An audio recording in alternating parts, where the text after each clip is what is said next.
25 বছর আগের 31 মের সকাল। বাংলাদেশ ক্রিকেটের অবস্থাটা তখন কেমন তা বরং আগে একটু ফিরে দেখা যাক। ফুটবলে আবাহনী মোহামেডান নিয়ে দিনরাত মেতে থাকা একটা দেশে ক্রিকেটের বীজ একটু একটু করে তখন সবে বপন করা হচ্ছে।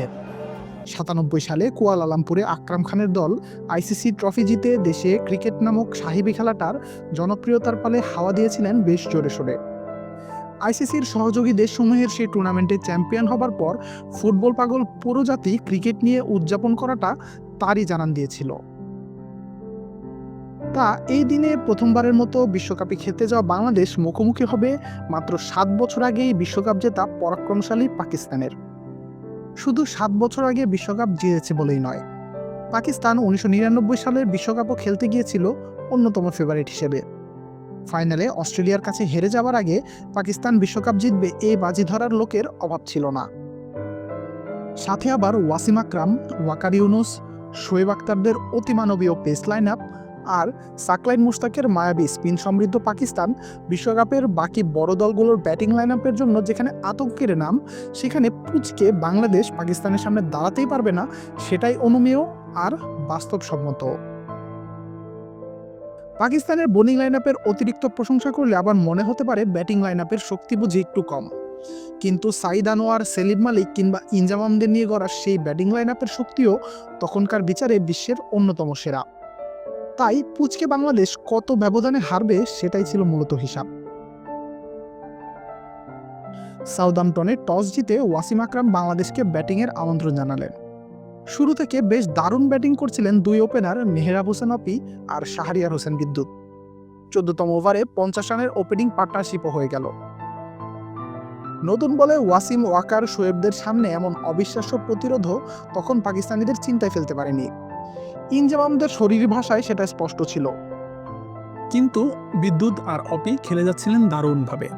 তবে সাকলাইন মুশতাকের স্পিনে ছন্দপতন ঘটে।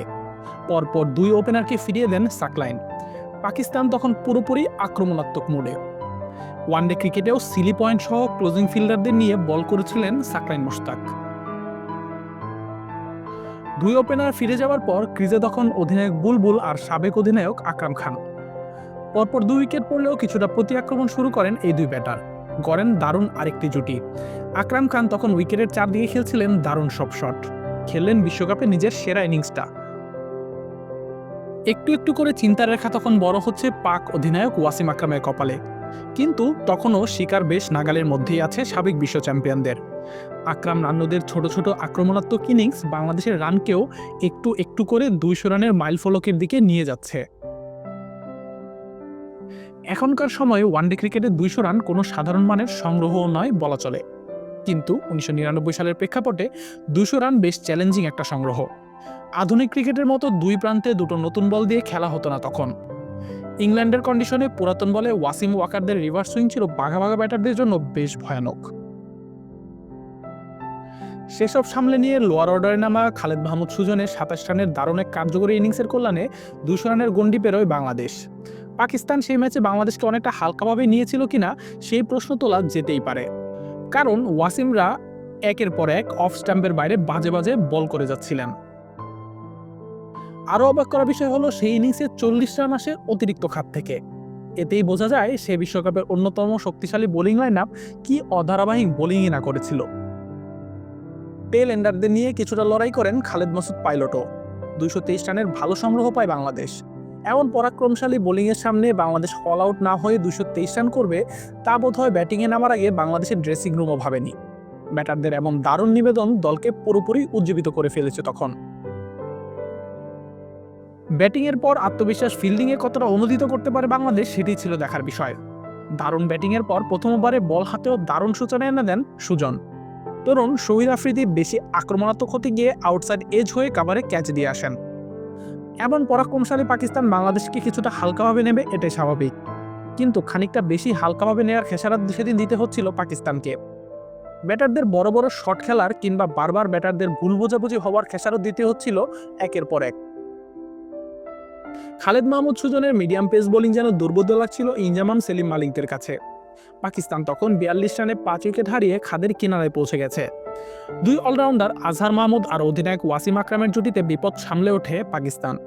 তখন হয়তো সবাই ভাবছিলেন শুরুর ধস কাটিয়ে এই ম্যাচ শেষ ম্যাচ জিতে নেবে 92 বিশ্ব চ্যাম্পিয়নরা। বিশ্বমঞ্চে অনভ্যস্ততায় বাংলাদেশকে ম্যাচ থেকে ছিটকে দেবেন আজহার ওয়াসিমরা। কিন্তু আবারও দুজনের ভুল বোঝাবুঝিতে রান আউট হয়ে ফিরে যান আজহার মাহমুদ। অন্যদিকে শরীর ভাষায় যেন আত্মবিশ্বাস ফুটে উঠছিল আকরাম বুলবুলদের।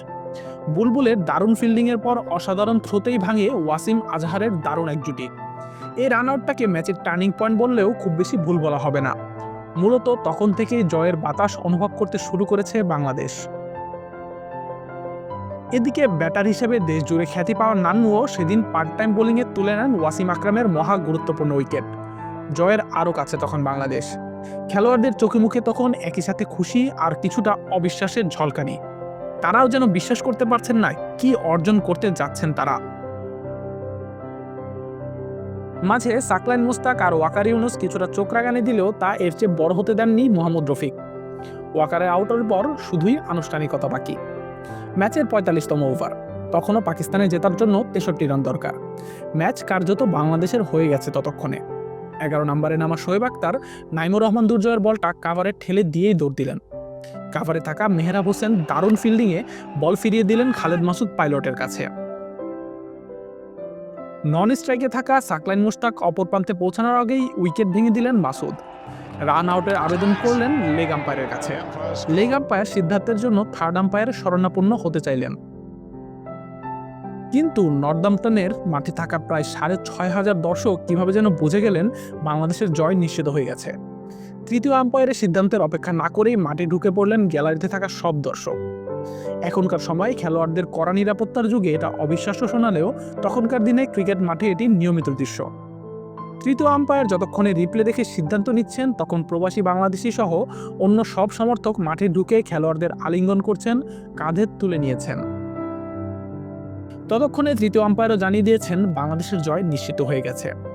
বিশ্বকাপে তো বটেই, দেশের ক্রিকেট ইতিহাসে প্রথমবার আইসিসির পূর্ণ সদস্য কোনো দেশকে হারালো বাংলাদেশ। যেমনটা শুরুতেই বলছিলাম, এই জয়ের ওজন মাপা সেই ৩১ মেতে দাঁড়িয়ে খুব সহজ ছিল না। এই জয়ের পথ ধরেই টেস্ট স্ট্যাটাস পাবার পথ সুগম হয় বাংলাদেশের।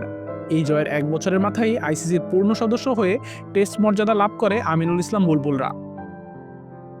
২০২৫ সালে দাঁড়িয়ে ২৫ বছর আগের সেই অবিশ্বাস্য অর্জন এখনো অবিশ্বাস্যই বলতে হবে সম্ভবত।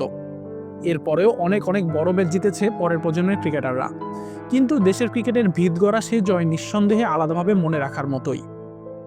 অবিশ্বাস্য সেই জয়ের নায়ক বুলবুল, সুজন, আকরামরা এখনও সেই জয়ের স্মৃতি রোমন্থন করতে গেলে বলেন জয়টা তাদের কাছে অবিশ্বাস্য। তখনকার সময়ের সীমিত সুযোগ সুবিধা কিংবা প্রথমবার বিশ্বমঞ্চে খেলতে যাবার ভয়, কোনো কিছুই সেদিন বাধা হতে পারেনি বুলবুল, সুজনদের দুর্দান্ত পারফরমেন্সের সামনে। সামনের দিনগুলো তো আরও অনেক বড় দলকে বাংলাদেশ হারাবে নিশ্চিতভাবেই, হয়তো একদিন বিশ্বকাপও জিতবে।